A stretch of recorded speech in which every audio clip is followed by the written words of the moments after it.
Okay, welcome back to you guys. I'm going to teach this topic of integrating the teachings into your life because if you were here throughout the course and you've learned what it is that I shared here and you do nothing about it and you just go home and continue to do the things that you're doing, okay, it was good. It was a fun time spending the 4 or 5 days with you. But if you integrate the teachings into your life, that's where you're going to see the real results. That's where things actually happen, right?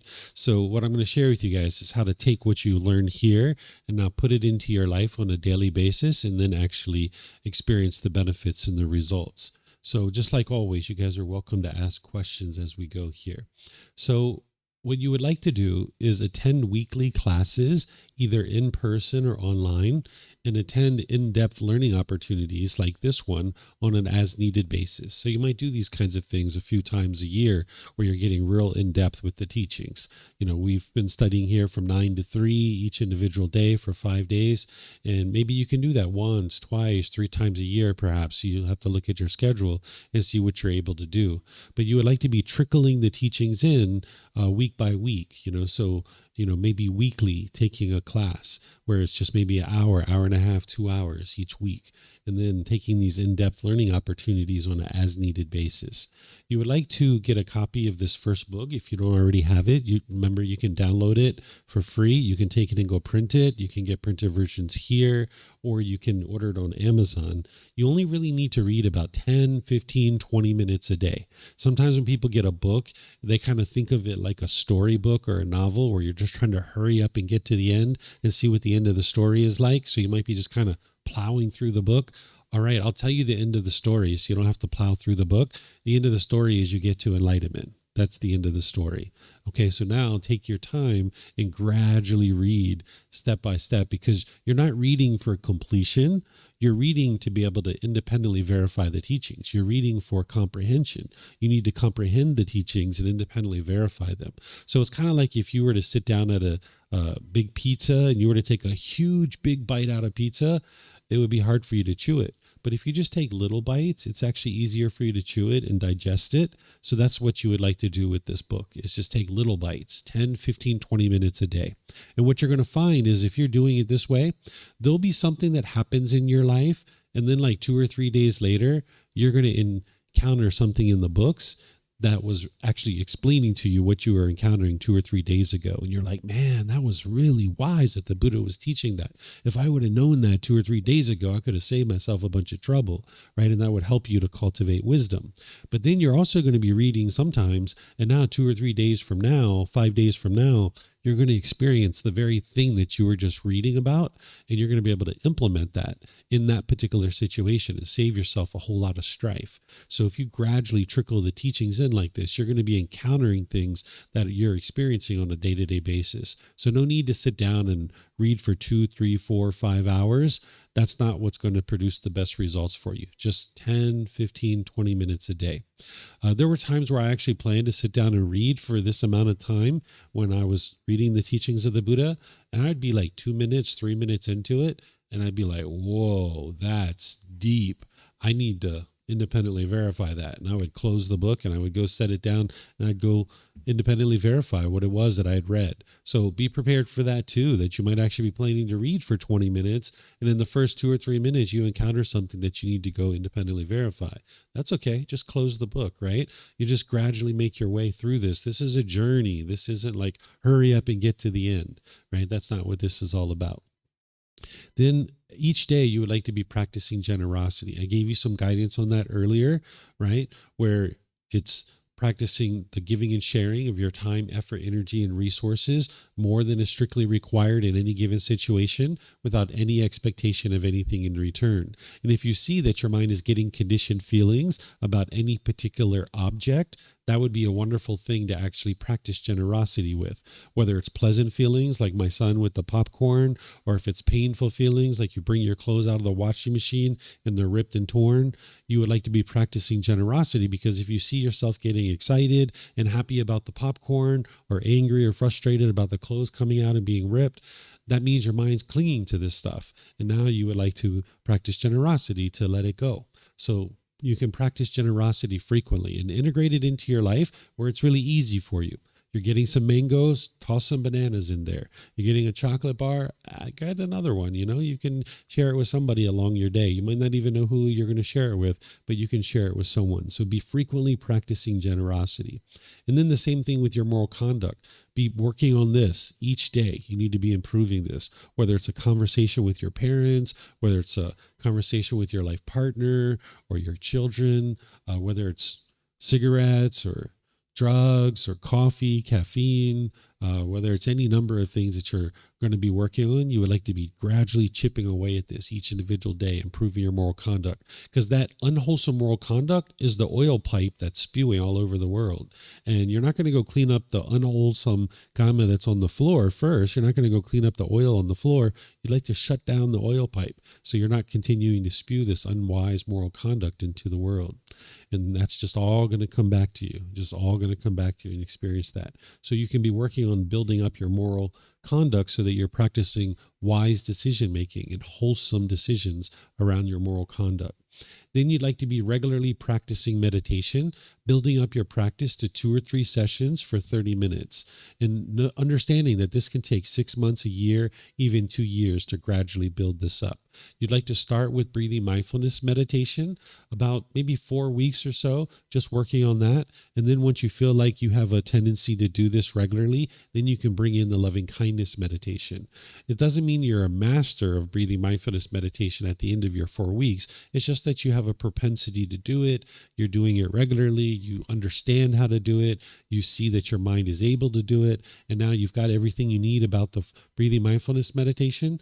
Now you bring in the loving kindness meditation. And that's a meditation that you can learn either in the Harmony of Relationships course, the group learning program. You can watch the videos or listen to the podcast where I've taught that. And now you can bring it in and start practicing that.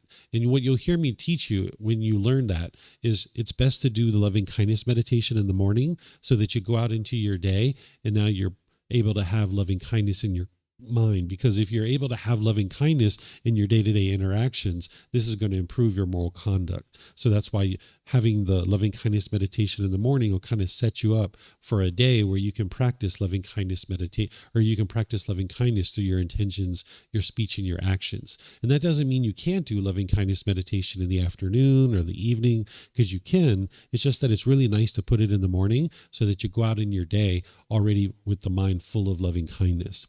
Then, as needed, seek guidance from a teacher. You're going to need guidance along the way. You're going to need help from people. So you can come to ask me questions in any of those 4 ways. You can ask questions in a live class. You can ask in the Facebook group. You can send me a private message, or you can schedule personal guidance. These are the ways that you can get help, because it's one thing to learn in class and in the books and the videos and things like that, but it's a whole other thing relating it to your day-to-day activities. That's where the wisdom is really being cultivated, because in those situations where maybe you're having challenges at work or with your mom or dad or life partner, your mind's really struggling there just because it doesn't have wisdom. And what you need is you need the wisdom of how to overcome that. Oftentimes what the mind does when it's struggling is it wants to run away from those struggles. As long as you're running away from your struggles, you're just going to ensure that that's going to happen again. Because the whole reason why your mind is struggling is because it doesn't have wisdom. So if you run away from the struggle, that means your mind never cultivates the wisdom. And that means that when that thing happens again, you're just going to keep struggling. But if you can turn around and walk towards the struggle, now you can actually cultivate the wisdom that you need to overcome it. So the next time you see it, it's no big deal because you already have the wisdom. So the way you walk towards the struggle is you open up the books, you come to the classes, you seek guidance from a teacher, you find out the wisdom that your mind's lacking, because whatever that thing is that you're struggling with, there's just a lack of wisdom somewhere. And as soon as you cultivate that wisdom, you can overcome that struggle, and now you're not struggling any longer. And if you do this enough, you put together enough of these kinds of situations, eventually you'll have all the wisdom you need to be able to navigate the world peacefully. So each time your mind is struggling, that's when it's doing the most work, and it has the capability to actually learn from that situation. Because when you learn from that situation and you figure out the wisdom that it takes to overcome that, you'll never forget that. That's why when the Buddha died and the 500 enlightened beings got together to document his teachings, they were able to do it very well, because you'll never forget the wisdom that it took for you to get to enlightenment. That'll be like ingrained in your mind. It's like an upgrade of your operating system on your computer. You'll never forget the wisdom that it took for you to get to enlightenment. So each one of these challenges that you're facing, if you use it as an opportunity to cultivate wisdom, now you'll retain that wisdom for the rest of your life. And now anytime you see that same situation, easy, you can take care of it, no problem. So this is what I suggest for you guys to do in order to integrate the teachings into your life. This is going to ensure that you're regularly learning the teachings, you're regularly practicing the teachings, and you're regularly experiencing the beneficial results. Paying attention to your generosity, your moral conduct, and your meditation, and gradually building that up. Any questions on this? No questions? Okay. So now let me talk about the field trip a little bit. If you guys are interested in going tomorrow to the field trip, what we usually do is get together here at 9 o'clock. There'll be people that aren't in this course that are actually coming, because I advertise that as a separate event too. So there'll be other people here as well. And at 9 o'clock, I just get everyone together and we just do meditation together. And then afterwards, I'm going to explain to those people what I'm explaining to you right now, which is we're going to leave around 9:45 from here, and we're going to head to Wat Umong. What I do is I organize transportation with the red trucks, and they will take us to Wat Umong, which is a forest temple. The students usually share the cost of the red trucks. It ends up being about 200 to 300 baht for the red trucks per person. So if you have some money in your pocket, that'll help you to be able to pay for the red trucks. They're going to take us from here to Wat Umong, and then we're going to spend about an hour and a half, 2 hours there. Then we're going to go from Wat Umong up the mountain. We're going to go to a Hill Tribe restaurant and have a nice lunch. They have a real thick menu. They have vegan, vegetarian, meat options. If there's something that you would like that they don't have on their menu, I've seen them go get it from somewhere else. So they'll take very good care of you. Then we're going to go into Wat Doi Sutep, which is up on top of the mountain. This is a completely different type of temple. There's two different branches of Buddhism here in Thailand. There's what's called Dhammayut and Dhammagai. This is the forest temples, and I refer to them as city temples, even though they're not all in the city. So by visiting these two temples on one day, you'll actually learn the artwork, the architecture, and the symbolism, and you'll be able to see the differences and similarities. And you'll actually the temple walls almost speak to you, because the people who built these temples, they're craftspeople, right? And they're building kind of the teachings of the Buddha into the temple. And if you understand the language that they're speaking, when you walk through a temple, it'll actually speak to you. It's almost like a living library that the temple walls will speak to you. So I'm going to tour you around that temple as well. And then we'll end up coming back here around 5 o'clock. And each Friday, we have a temple fun night, where if you guys would like to stick around at 6 o'clock, we have temple fun night. We have like a little party here. We play games. You're welcome to do that or leave, or what's up to you. You can do whatever you like. Maybe you're not even coming to the field trip tomorrow. It's really up to you. But essentially what the field trip is kind of like a classroom without walls, where I just kind of walk around the temple and I'm teaching you almost like a classroom. And you get to learn a lot about the temple. So rather than just visiting a temple and it's like, oh, wow, that's pretty, let me take a picture of that. It's like, oh, wow, I understand what that means now. And now it has more meaning to you. So if you like to go, that's kind of what we do. And if you have, I'd say maybe 4, 5, 6, at the very high end, 800 baht in your pocket, you'd be more than fine. It depends on how much you eat, how much you like to shop, and how many snacks you have, and all that kind of stuff. There is a small little entrance fee for the one temple and the other temple as well. But whether you choose to pay it, it's a choice for you to make, whether you choose to go inside or not. But that's kind of our day tomorrow, and kind of like what we do. Do you guys have any questions about that? No questions? Okay. Yeah, question? You can. Yeah, you can meet us there. So we'll be at Wat Umong, or you can come here and meditate, and then you can drive yourself if you like. But we'll be at Wat Umong usually around 10:15. And then we usually get to the Hill Tribe restaurant around 12:45, 1 o'clock, depending. And then we'll go into the main temple around 2:30-ish, something like that. And you guys don't have to load yourself up unless you would like to. You don't have to load yourself up with a bunch of supplies, because along the way, you'll see that they have snacks and water and all the things you need. You know, Thai people, they put food around everything. So you don't have to think about any of that kind of stuff. If you just have a little bit of money in your pocket, there's stuff all the way along the way to take care of you. Okay. All right. So that brings us to our afternoon activity. So as part of our afternoon activity, what I do is it's kind of like, if you guys remember back to when you were in school, you might have learned like all week long, you might have learned like science, some kind of science activity in a science class. And then maybe on Friday, your teacher kind of cut you loose into the lab. And then you kind of went into the science lab and you started doing all the things that the teacher was kind of teaching you all week long. Well, that's kind of like what this afternoon is for our program here, is that I've been teaching a whole bunch of things all week long, and I've been kind of initiating things like meditation. Like each afternoon, each morning, I've been initiating meditation and things of this nature. Well, now you're kind of coming towards the end of this course where you need to stand up on your own 2 feet and you need to make decisions that you're going to do things on your own or not. Right? You've been making the decision to join me for meditation. It's been your decision. Nobody's forced you to do it. But now I'm not even going to initiate meditation this afternoon. What I'm going to do is just kind of turn you guys loose, that if you guys would like to do some breathing mindfulness meditation, you can do that. You know it in the seated, lying, standing, and walking positions. Or maybe you would like to ask some questions. Maybe there's some things I taught through the week that you have some residual questions and you would like to ask those. You can maybe come over here and ask those. Or sometimes people like to practice generosity to develop their merit, where they like to kind of assist at the temple. They like to kind of sweep and clean and maybe take out the trash or clean the bathrooms. Because I don't know if you guys noticed, when you came, things were quite clean. And then sometimes students like to kind of clean up on the way out to kind of leave the place nice for the next group of people that are coming along. Because a temple is like a womb of a woman. You know, the womb of a woman is the very best place to become a human being. And a temple is the very best place to become a better human being. So it's the womb of a woman, the womb of the temple, that we're all creating this womb so that we can all grow and learn and develop inside this womb. Well, we enter in and out of that womb each day. Where that ordained practitioners, they live within that womb. So the way that this womb gets created is it's created by all of us choosing to take care of it. So this temple, it doesn't belong to me. It doesn't belong to anybody, but yet it belongs to everybody. It's like a learning center. It's a cultural center. It's a community center for people to come and learn and grow and develop.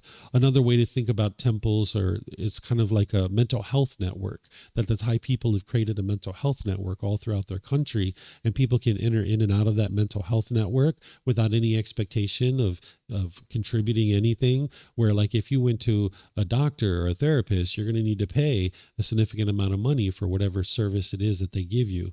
Where here in the temples, it's not like that. Anybody and everybody can come into the temple. So we all kind of create this womb by taking care of the temple. So if you'd like to contribute to that, you could do that. Or maybe you're just kind of sleepy and you like to go home and get some rest and rest up for tomorrow or whatever else you're going to do for the rest of your week. That's an option too. It's not up here, but that's an option. Not everybody needs to make the same decision. Everybody can independently make their own decision, but this is some of the options that you can take. I'm going to be hanging out here until you guys decide that you're done. So if there's anything you would like to come talk with me about, you're more than welcome to. But these are some of the options that you might consider. Okay, so once again, I'll just end by thanking you guys for your dedication to learning and understanding the teachings of the Buddha, because as you learn and grow and develop and become a better and better person, this is actually helping you. It's helping those close to you, and it's helping all of humanity. I really admire people who come to a place like this to learn and grow and develop, because you could go to a building where they're teaching about a bunch of beliefs, right? And you just believe a bunch of things. And that's really easy because you go there for about an hour or so. You might do a bunch of worshiping and ceremonies and you believe a bunch of things. But then when you go home, it's really hard because you haven't cultivated any wisdom to improve your life. So it's really easy up front, but it's really hard after that. A place like this it's more challenging up front to confront some of the things that you've believed your whole life and you realize that they're not true. You start cultivating wisdom. You're sitting on the floor, perhaps, and you're not used to maybe sitting on the floor. You hear about things that you're currently doing that are unwise, and you realize that you're making unwise decisions. This is really challenging to confront some of these things. But then as you do so and you cultivate the wisdom, later things are like a lot easier for you because you're now making so many better decisions. So I really admire people who come to a place like this and are willing to do that hard work, and they challenge themselves to be able to do that work because it's helping you. It's helping all those close to you because you're not causing as much harm to those people, and it's helping all of humanity. It's like a ripple effect that when you go out into the world and you're causing harm to yourself or to others, there's a ripple effect there, and you would like to improve that. And I really value people and really admire them that they come here and they actually learn these things, because it's a lot more challenging to do this kind of thing than just believe. So thank you for your hard work. That's why I start each class with a welcome and a thank you for being here. And I usually end each class with a thank you. And I appreciate you being here. And that's why, because I admire people who are willing to do that hard work. So thank you for your contribution to helping the world become a kinder, gentler, warmer, more loving place to be for everybody. So whatever you do today, have a very lovely and wonderful rest of your day. I'm going to hang out and be of service to whatever you guys need help with. And then perhaps I'll see you guys tomorrow. Okay.